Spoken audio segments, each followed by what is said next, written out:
to see how this plays out. I mean, map and deck are going to play a big role too, but Agent Shadow in that last match against Ensorger, that reminded me of classic Agent Shadow. So I'm really excited for this. I know that he lost to Hukinator, but you know, still, it's very possible that he could turn this around. And it's a best of 5. Best of 5 changes things too. So I'm very interested in this. We'll see how Agent responds.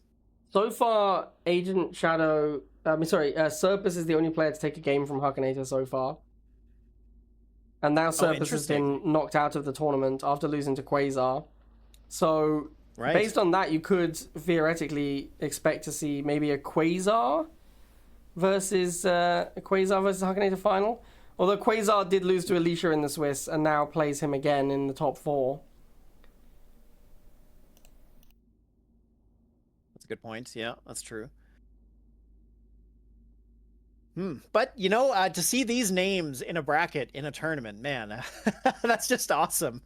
Just absolutely awesome. Agent Shadow, Hukinator, Alicia Destiny, Quasar. Oh, man.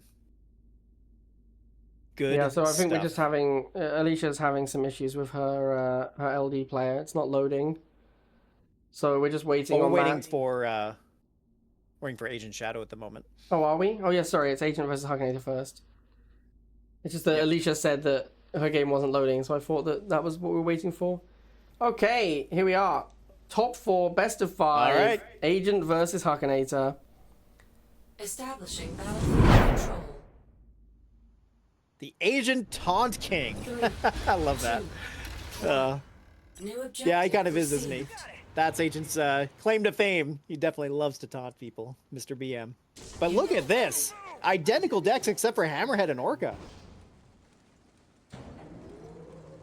Not sure what to think of that, really. That is interesting. It feels a little good. bit like Hukinator has kind of been winning a lot, and everyone's just playing his deck now.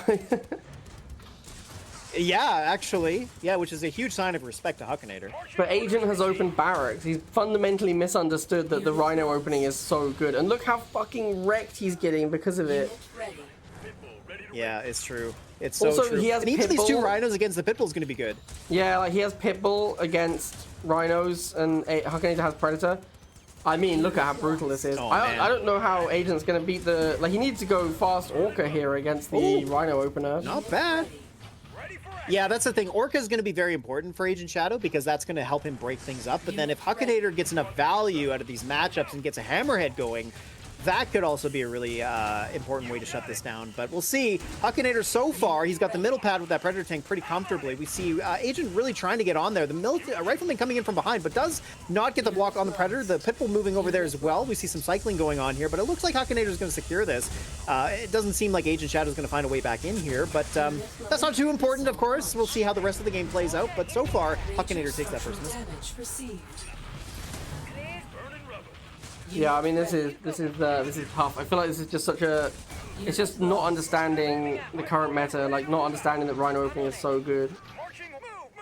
Yeah, right. Exactly.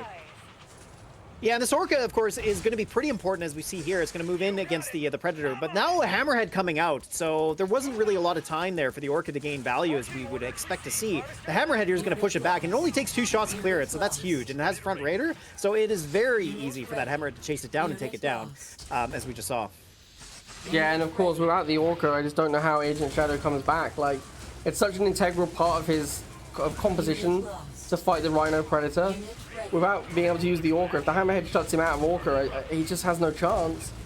And you see here, like, he's making a little fight here, but he's getting pretty dominated. Like, Huck's got this Predator that's about to go down, but he's got another full Predator.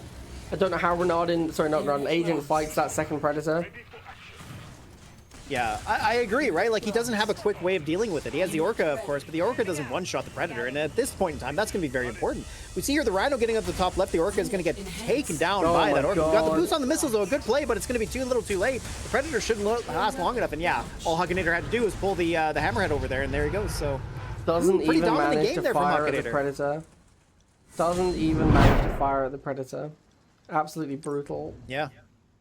Pretty rough. Pretty rough. But the thing is, when you get to this level of skill between these players, deck actually does matter a lot. because if everybody's got the same skill level, but then one player has the deck advantage, well, clearly the person with the deck advantage is going to win, or the person who plays their deck better, as we saw, like you pointed out the opening there. That was a huge deal. Just having the early tempo allowed him to secure that first missile, and then Agent Shadow had so much trouble getting back into the game from there, and he just couldn't get back in from there. So yeah, that Rhino opening was an absolute beating for Agent Shadow. Yeah, like you really need to you really need to respect the Rhino, man. There's not enough Rhino respect going on. I agree. 100%. And Hukinator, it just feels like Hukinator's the only one playing the meta right now, and everyone else is like trying to play their old decks they enjoyed or something similar. There's like all this Which like makes sense, sort of, right? There's always like Dog Shock, Razorback stuff, which is like it's fine, but it just the Rhino's just so good, man. The Rhino's so good. It is. And you know what? Like, maybe that's part of why Hukinator was saying, like, the new crop of players are better than the old. I think he was more saying that the raw skill of newer players is better than the old. But a big part of that, too, is, as you pointed out, it's knowing the meta. Because, yeah, of course the meta matters, right? Like, that's key to winning these games. And the interesting thing that's going to come out of this is Hukinator's clearly very well versed in the meta. These other players haven't been around for a long time, so that's part of the issue here. So how well will Agent of Shadow adapt in these matches? It is a best of 5, so he's certainly got the opportunity to work that out. And that's part of the reason you have to be a GOAT. You got to be able to be flexible in these situations. So we'll see if that ends up being the case, and especially on a map like Middle Oasis. Am I right? Yeah. All right, well, let's get into game number 2. Battlefield control. Ooh, Kane. Wow. Interesting. Kane on Middle Oasis I don't know about is that. an extremely odd choice. Objective received. Now this is interesting. On Middle Oasis, we do see both players have played Nod. I think that makes sense. Nod is better on Middle Oasis. Hukinator going with the having the bikes early and... laser halve opening. This is pretty good. Defends against a rush. Still allows you to get Harvester out early. Agent does not elect to go for an attack. He just makes his own Harvester. I think that's probably a good choice. As we've seen, if you fail your rush, you lose. I don't think you really want to rush there. Like, what are you even going to rush with? You have to make, like, flamers and then bikes. It's horrible. So I think it's much better just to play a normal game here. Just play 1/2 versus 1/2 and try and make things happen. And I mean, between the two of these decks, I have to say, I think Hukinator has a better advantage just strictly because of Kane. The Banshee is helpful, of course, but I really think the fact that Agent's not going to have access to a commander power basically throughout this game is going to cost him a lot. Yeah, like the Kane, even if he has enough money for the Kane, it's just not that good on this map. So I'm a little surprised he's picked it. Also, it's Middle Oasis, like, there's often a lot of Harvester pressure, often your economy is very pressured. I don't love the expensive commander power. I agree. And as we see here, Hukinator already getting very aggressive early on with these tanks. And right now, it's actually Hukinator winning the tank war. Does get an extra shot there, though. Having just said that, Agent Shadow managed to win that thanks to the extra shots from the laser. The bikes do get in the way, and so far... But he cost him so much money because the Harvesters haven't been harvesting that whole time. Yeah, true. Well, so Hukinator now pulls onto the top pad. We'll see if he pulls the Harv onto the bottom right. It doesn't look like he's going to do that so far. He opts to use bikes instead. And Agent Shadow doesn't have a flying unit, so of course there's no way for him to cheese onto one of these pads. So that's going to be missile number 1 for Hukinator. Yeah, and more importantly, Hukinator is so close to killing this Harvester. It's a really big deal. They're playing a tank mirror on Middle Oasis. If you kill the Harvester, you kind of can force your opponent off the map completely. That is like a realistic thing that can happen. So Agent, and like you can see, the only reason Hukinator is struggling at all is because he's invested so much into the Flamers, which obviously won him the first missile isn't a bad play. But yeah, he's absolutely dominant now. So now a problem here where Agent Shadow lost his Harvester, so he has to get it back into position. Doesn't look like Hukinator is going to get into position to block it from going in there, so that's okay. But right now, Hukinator, again, getting more and more value out of these boosts, and of course using it on the Scorpion tanks, which is really the best target for it. Hasn't even really felt the need to move into Banshee just yet, as his tank aggression is working out for him. Yeah, I mean, there's no need to make the Banshee, as you say. That boost, I think, was a bit of a spew, but Huck is just trying to convert his money into anything because he has so much of it now. So he's going to spam, but yeah, you see again, he's just using boosts because he has so much money available, and kind of a dominant performance here from Huck. Yeah, it really was. Yeah, yeah, nothing else to say. It was, that was a Hukinator game through and through. And that puts Hukinator 2-0. So Already at match bit, point. Not the place you want to be in. That's for sure. yeah, I mean, this is it. If Agent loses this next one, then he's done, and that's it. Hukinator goes to the finals. And, well, we're going to be, for this third match, the very important match, of course. Well, all of them are, but we're going to be on Great Divide, the bot's favorite map, apparently. Yeah, the we bot loves featured a Great lot of Divide. this, but that is the fate of the bot. That is the way she goes. I think that Huck has just picked better decks pretty consistently as well for the maps. So I agree. Yep. I don't know, man. Like, absolutely. Like Huck does seem like the least rusty of the players.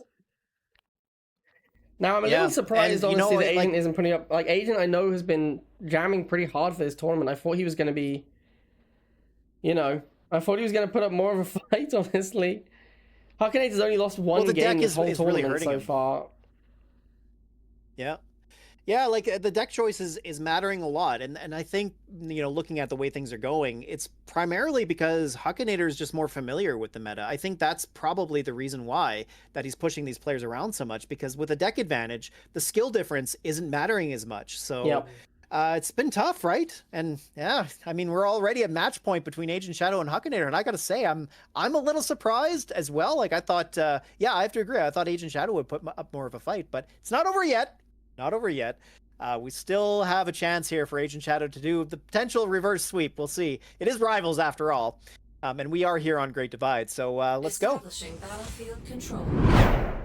Yeah, I mean, as you say, Agent Shadow versus Hukinator. Even if the players outplayed Huck, which I'm not sure they've been doing, they're just behind in the match. So even if they play better than Huck, which again I don't think they've necessarily been doing, they would still lose because Huck has an advantage. Like, there's enough of a deck advantage to overcome them slightly outplaying him. And then also, if they're not outplaying him and he has deck advantage, he just dominates them, which we've seen several times. Unit ready. So both players going for War Factory open here. Both decks fairly similar. The Stealth Tank's interesting. I mean, on this map, I feel like it's easier to protect the Razorback against the Stealth Tank because the Stealth Tank has to wrap around the missile silo, which is always a ball breaker. But yeah, I mean, positioning is obviously going to be very important, but deck-wise, I feel like there isn't a huge difference, except for, of course, we have Kane from Hukinator, which could be a very important difference. Yeah, Kane is very good here, and this is definitely a match, like a map and a matchup where he's not going to struggle to make Kane. Like, you see how he's stalling the game? Because he understands that actually he is favored the later the game goes, rather than the GDI player in this situation. Because the Kane is so good once it gets going. So Huck doesn't care about charging the missile. He's happy to stall it out. He's happy to get the game to go late. He wants his first missile to be like 1:30, 2 minutes. Then he can just start making obelisk. In fact, he's already at a point where he could make an obelisk if he wanted to. I doubt he will, because it's not really worth it yet. But once he gets a little bit of tempo, there it is. He's going to put the obelisk down. You see how he puts the obelisk in a nice safe spot as well, where the obelisk doesn't take a bunch of damage. So he gets a free kill on the Predator. He starts chipping away at the shocks. We've seen a lot of players in this tournament making their obelisk just straight into the face of 3 units and it getting killed pretty quickly. Hukinator has not made that misplay. Yeah, exactly. This obelisk is nicely positioned. He's killed the tank. I think the obelisk was a little early still, because as you see, it hasn't won him the missile. But it bought him some time. It killed the Predator. He's probably reasonably happy with that obelisk. But now he kind of has to wait for another one, because he didn't win the missile with it. And I think that if he'd had a more powerful army on the field when he killed that tank, he could have used the tempo to take the missile. And speaking of tempo, we see Agent Shadow pulling that Predator down to get rid of the Harvester. He will do that, but I mean, he pretty much lost map control to do that. That said, Hukinator doesn't have his obelisk available to him, and he's got both, and Agent's got both pads, so very interesting. Unit lost. Yeah, that Harvester kill's a pretty big deal. Kind of the Huck kill's a pretty big deal for Agent, because now it's really hard for Huck to get that obelisk going. Oh, you got a stealth tank? I don't know why he's made a stealth tank. That's a very odd choice. Yeah, I agree. Yeah, there's no 100 Razorback, cost unit to clear some dogs faster. Like, that's an obelisk. The thing costs the same as an obelisk. Like, that could have killed a stealth tank. I could have killed a Predator. Yeah. Now, to be fair, he did basically just kill a Predator with it. So, it was a nice play with the stealth tank. He is getting some... He's starting to generate value. And if the stealth tank lives and keeps getting 3 volleys without taking damage, obviously it will generate value each time it does that. Maybe he's decided he wants to play the game a lot slower. Like the Obelisk is a tempo play. He's like, I want to generate value slowly over time with this stealth tank, getting me back to a position where I can Obelisk for tempo. Because you see, Agent wants to end this game. He wants to fire the missile, but it's very difficult. It's a 2-pad map. Hukinator knows that. He's setting himself up to like slow play. He's gonna probably put an Obelisk down reasonably soon. Like an Obelisk here to kill off this tank would... I guess he's waiting for end of missile. He doesn't want to make the Obelisk too soon, but he's starting to get to... It's starting to look awkward for him, right? Like the matchup... The Predators are starting to take over. He's getting to a point where he has enough money to Obelisk twice. He kind of needs to drop an Obelisk to kill a Predator so that he can win the missile. Yeah, there it is. Obelisk comes out. He needs to push, though. He needs to take advantage of this Obelisk. Last time he didn't take enough advantage of the Obelisk, and that's why he didn't win the missile. Here he needs to put pressure on. He needs to charge the missile as quickly as possible. So far, it looks like he's pulling that off. We got a Razorback from Agent, but the tech switch just isn't really working out. Now, the stealth thing didn't clear it, but it doesn't really matter. He's not on the bottom pad, so Hukinator with that nice map control generated by the Obelisk, pushing Agent Shadow off the pads and taking back that second missile. Yeah, and he followed up his Obelisk with actual pressure this time. It gets really tough. Yeah, he followed up the Obelisk with actual pressure this time, which was good. And we see we're at like 4.5 minutes now. This is kind of where Agent wants to... Sorry, not Agent. This is where Hukinator wants to be. Because Agent's deck isn't getting any better. Huck's deck, the more they both players hold money, Huck's deck gets better because he gets the Obelisk. He gets a way to use that money effectively. I actually think this Obelisk is not even intended to be a missile winner because we're so early in the missile. I think this is an attempt to get 2 Obelisks this missile. Yeah, I agree, because it's fairly early on. Like, he'll definitely have it available. It's just a matter of will he have the money to do it. So if Agent Shadow can start to pull back these matchups, and I really feel like this match is being defined primarily by the Shock versus Flame matchup, because as soon as one player gains control of that, they're really controlling the tempo of the game, because neither player can make missiles or lasers, and it's really going to come down to dogs and wheels. And between the two of them, Agent Shadow's got the extra option in Razorback. So with Predator behind that, I mean, there is a way for Agent Shadow to control this. They trade half here, but for Huck, it's just like lunch money. For Agent, it's his entire budget. Like, that Harvester kill was so critical, and for Huck, it's just whatever. He doesn't care. However, this Obelisk is not that good. Agent is doing a nice job of tempoing out the Obelisk, although now that he's on the pad and he can't use the Predator properly, it's looking really tough for Agent here, and he didn't rebuild his Harvester, so he's going to be out of money. I don't think he can get back on that top pad. There's still an Obelisk defending. Obelisk can retarget, and Hukinator is going to take it down. And there it is. Agent. There was a moment there. Agent with 0 wins. That is a 0-3. 3-0 sweep for Hukinator. Holy cow. I don't know what to say, man. That was pretty rough. Like, that was Agent did a pretty decent job in that game, but like there was a moment there where I saw where he had that lone shock trooper that could have blocked the Predator from getting onto the pad after the wheels got cleared, and he didn't go for that, right? So I mean, like I was saying before, I think part of the problem that we're seeing is the fact that these players just maybe aren't used to this caliber of play, especially from somebody like Hukinator who's well practiced, and he's, you know, he probably would have pushed them around even when they were at their best. Still, like, that's part of what I'm seeing here is the rust a little bit here, perhaps, just not, you know, being as well practiced as Hukinator in this meta. And yeah, Hukinator just totally dominating there. But, you know, there were some moments there that Agent had opportunities to pull that back. So it was a close game regardless. Yeah, I mean, when Huck first showed up on the tournament scene, he wasn't dominating, right? He wasn't even winning the tournaments when he first started playing them. That's right. Yeah, once he got to a point where he was winning them all, and a lot of the other good players kind of weren't really playing anymore, then he was saying like, oh, you know, the other players, they're just not as good as we are anymore. And it's kind of like this was a chance for the old players to prove him wrong, and they haven't. It's, you know, they just haven't. Yeah. So. I mean, the problem is, like, after this, if Hukinator dominates this tournament, which currently he is, he's gonna totally dominate. He's gonna spew his narrative that, you know, the old players can't compete with the new, and I guess maybe that'll be true. Although I will say that I don't know if it's fair to say that the newer players are all better than the older players, because Huck is clearly doing extremely well. However, the other player who qualified by playing against the new players was Entsorger, and he beat them handily. He wrecked them in that tournament. If you go back and watch the GOAT qualifier, he dominated those players. Like, he destroyed them. And then he didn't make top 4 here. Like, he lost 2-0 to Quasar, he lost 2-0 to Agent Shadow. So, when Hukinator says something like, oh, the new players are just all really way better than the old players, I think maybe Hukinator is good enough to say that he is that good, but I don't think the other players are. Like, the other good players in the current meta, I don't think would stand up to the old school GOATs. And I think we've seen that today. So I think maybe Hukinator is the X factor in this rather than a new versus old situation.